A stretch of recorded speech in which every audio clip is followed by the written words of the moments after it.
ആർക്കെയിൻ season 2 act 2 ആദ്യം 3 episode റിലീസായിട്ടുണ്ടായിരുന്നു. അതിൻ്റെ review നമ്മൾ ചെയ്തതാണ്. ഇപ്പം അടുത്ത 3 എപ്പിസോഡ് 4, 5, 6 എപ്പിസോഡ് റിലീസായിട്ടുണ്ട്. ഔട്ട്സ്റ്റാൻഡിങ് എന്ന് പറഞ്ഞാൽ ഔട്ട്സ്റ്റാൻഡിങ്.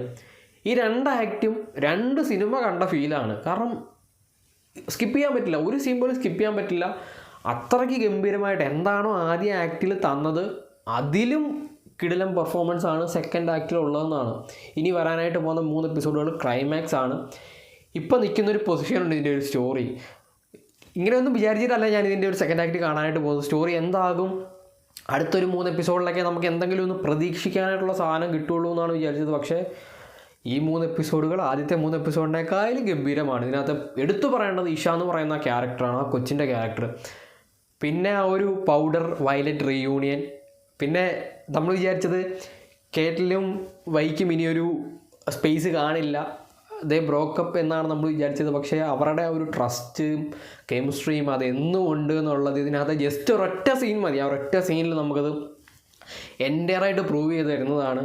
പിന്നെ ഇതിനകത്തെ ആ ഒരു ഇന്നർ പൊളിറ്റിക്സ്, അത് ഞാൻ വിചാരിച്ച് എനിക്ക് ആദ്യം ഈ ഒരു സീരീസിൻ്റെ സെക്കൻഡ് ആക്ട് കണ്ടു തുടങ്ങിയപ്പോൾ കേറ്റിൽ നിന്നൊക്കെ ഇനി മൊത്തത്തിലൊരു നെഗറ്റീവ് ക്യാരക്ടർ ആവുകയാണോ, ഒരു നെഗറ്റീവ് വൈബിലേക്കാണോ പോകുന്നതെന്ന് ഭയങ്കരമായിട്ട് എനിക്കൊരു കൺഫ്യൂഷൻ ഉണ്ടായിരുന്നു. പക്ഷേ അത് അവസാനത്തെ എപ്പിസോഡിൽ അത് എൻ്റെയറായിട്ട് മാറ്റി തന്നു എന്നുള്ളതാണ്.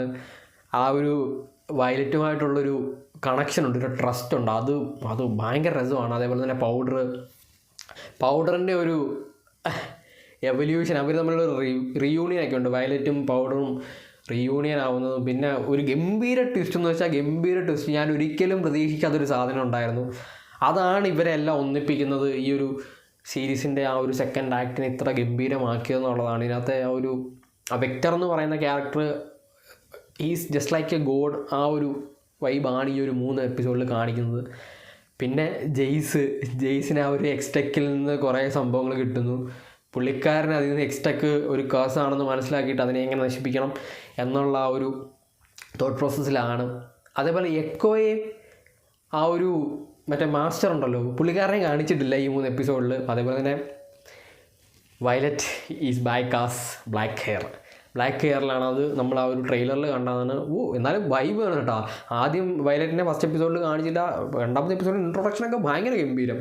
എന്നുവെച്ചാൽ ഒരു വല്ലാത്ത സിറ്റുവേഷനിലാണ് വയലറ്റ് പോകുന്നതെന്നുള്ളതും ഫസ്റ്റ് കേറ്റിലെ ആദ്യം കാണിച്ചപ്പോൾ ഞാൻ വിചാരിച്ചു, ദൈവമേ എന്തോ ഇത് മൊത്തത്തിൽ നമ്മൾ വിചാരിക്കാത്ത രീതിയിലേക്ക് പോകുമെന്നൊക്കെ വിചാരിച്ചു. പക്ഷെ അങ്ങനൊന്നും അല്ല. ആ ഒരു മൊമെൻറ്റ്സൊക്കെ തിരിച്ചു കൊണ്ടുവരുന്നു. ഇനി അടുത്ത 3 എപ്പിസോഡ് എനിക്ക് തോന്നുന്നു ഫുൾ ഓഫ് ആക്ഷൻ സീക്വൻസുകളായിരിക്കും. ഇനി ഒരു യുദ്ധമായിരിക്കും കാണിക്കാനായിട്ട് പോകുന്നത്. അതേപോലെ തന്നെ മെൽ എന്ന് പറയുന്ന ക്യാരക്ടറിൻ്റെ ആ ഒരു ബാക്ക് സ്റ്റോറി കാണിക്കുന്നത്, അങ്ങനെ കുറേ സാധനങ്ങളൊക്കെ കാണിച്ചു പോകുന്നുണ്ട്. അതേപോലെ തന്നെ പൗഡറിൻ്റെയും വയ്യയുടെയും ആ ഒരു ചൈൽഡ്ഹുഡ് സാധനം കാണിക്കുന്നുണ്ട്. അത് ഭയങ്കര രസമായിട്ട് കാണിക്കുന്നുണ്ട്. ബാക്ക് സ്റ്റോറി കാണിക്കുന്നത് ഭയങ്കര രസകരമായിട്ടാണ്. പിന്നെ ഒരു ഫുൾ മെറ്റാലിക് വൈബാണ് ഈ സീസൺ മൊത്തത്തിൽ. പ്രത്യേകിച്ച് ആദ്യത്തെ ആ ഒരു എപ്പിസോഡിൽ ലിങ്കിൻ പാർക്കിൻ്റെ ആ ഹെവിയസ് ഗ്രൗണ്ട് ഉണ്ടായിരുന്നു. ഈ 3 എപ്പിസോഡിലും ഉണ്ട് അതേപോലെ അതേ വൈബ് തന്നെ. കുറച്ച് മെറ്റാലിക്കായിട്ടുള്ള ഭയങ്കര രസകരമായിട്ടുള്ള ഒരു ബാക്ക്ഗ്രൗണ്ട് സ്കോറൊക്കെ കൊടുത്തിട്ടുണ്ട്. 3 episode is outstanding and brilliant, ഒന്നും പറയാനില്ല. അടുത്ത 3 എപ്പിസോഡിന് വേണ്ടി ഇനി 1 വീക്കും കൂടെ കാത്തിരിക്കണം എന്നുള്ളത് മാത്രമാണ് എനിക്ക് ഭയങ്കര വിഷമമുള്ളത്. കാരണം ഇതിപ്പോൾ കണ്ടു തീരും. ഇപ്പം 3 എപ്പിസോഡോ 10 എപ്പിസോഡോ എത്ര വേണമെങ്കിലും കണ്ടു തീർക്കും. അത്രയ്ക്ക് ഇത് എങ്ങനെ ഇതിനെയൊക്കെ എക്സ്പ്ലെയിൻ ചെയ്ത് തരും എന്ന് എനിക്കറിയില്ല. കാരണം അത്രയും ഡെക്കേഡിലെ ദി ബെസ്റ്റ് അനിമേറ്റഡ് സീരീസ് ആണ് ആർക്കെയിൻ. അത് ഇപ്പം 10 out of 10, ഇതിനൊന്നും റേറ്റിംഗ് ഒന്നുമില്ല. ഇപ്പം 100 out of 100 കൊടുക്കാൻ പറ്റുന്ന ആ ഒരു ഓറയുള്ള അനിമേറ്റഡ് സീരീസ് എന്നല്ല, സീരീസ് നെറ്റ്ഫ്ലിക്സിൻ്റെ ദി ബെസ്റ്റ് ഷോ ആണ് ആർക്കെയിൻ. അടുത്ത 3 എപ്പിസോഡിന് വേണ്ടി ഇനി ഒരാഴ്ച കൂടെ കാത്തിരിക്കണം. എന്തായാലും കാത്തിരിക്കാൻ നിങ്ങൾ ഈ ഒരു ആക്ട് പോയി കാണുക. ആക്ട് കണ്ടിട്ട് വന്നിട്ട് നിങ്ങൾക്ക് എന്താണ് ഇത് കണ്ടപ്പോൾ ഫീൽ ചെയ്തതെന്ന് നിങ്ങൾ പറയാം. നിങ്ങൾ എന്തായാലും ഭയങ്കര എക്സൈറ്റഡ് ആയിരിക്കും അടുത്തൊരു ക്ലൈമാക്സിന് വേണ്ടിയിട്ട്, എനിക്ക് ഉറപ്പാണത്. അപ്പോൾ അതൊന്ന് കമൻറ്റ് ചെയ്യുക.